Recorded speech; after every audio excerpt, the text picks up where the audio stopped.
Hello, everybody. Jim here again. This is Mantua Locomotive Problems and Fixes video number 3. And this one's kind of a big deal because this video is on correcting the incorrect timing. If you buy one of these things and you have a bind you can't track down, the wheels may be out of time. That is, the wheels are not mounted properly on the axle and they're not exactly 90 degrees off from each other as they should be. I had that problem with this nice set of brass wheels from a late Mantua light Mikado, which is essentially the Mikado chassis with a Pacific body. It's a nice locomotive, but it had a serious bind and it was noisy. And I found the problem was with the drivers. They were not perfectly 90 degrees off. And what I figured out is after disassembling this, which I know is a pain in the neck, but with some patience and the correct tools, it's doable. But what I did was I take the wheel and I put it into a circle template. And you want your template to have hash marks every 90 degrees. You want a lot of holes and find a hole that the wheel fits perfectly into. And you want to mark them every 90 degrees with the hash marks on the circle template. Do the same on the other side. And when you're done, if everything is put together right, your hash marks will line up, like so. These were off by about 10 degrees. They needed to be corrected. What I did then was I rigged up a little jig using a small open-end wrench and a small C-clamp. Oop, this is hard to do holding the cell phone. Anyway, I rested it in like that, and then I clamped the C-clamp in my bench vise, and then I used this ball-peen hammer and a punch. And unfortunately, I can't find my Stanley punch set, so I had to use a punch out of my Waldron punch and die set, which I hated to do because these are precision tools and I didn't want to damage it. Fortunately, with this hammer, just a few light taps drove the axle out of the wheel. Then I was able to turn the wheel on the axle until the hash marks lined up and pound it back on. And it's not that hard. I thought they'd be really strongly pressed on, but no, they come out with just light taps. But of course, this is not a little hobby hammer. It's fairly substantial, so just light little taps, and the wheel comes out. And then just to be sure, I double-checked all the other wheels.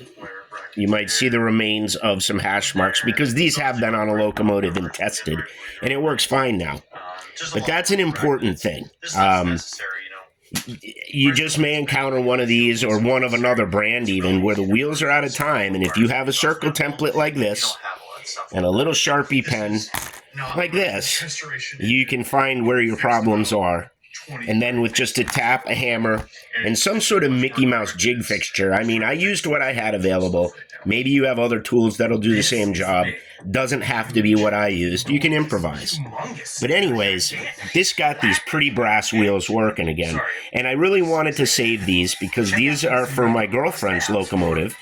And I intend to have some polished, shiny brass parts on it. I'm going to do the smoke box in gold. I'm going to do the locomotive's roof in gold. And it's going to get a fictitious Southern Railway paint scheme because the locomotive will be satin black, but I will use the gold lettering and numbering from one of their PS4 passenger haulers. Totally fictitious scheme, but my girlfriend doesn't care. She just wants it to look pretty, and that it's gonna. And then another little issue, too.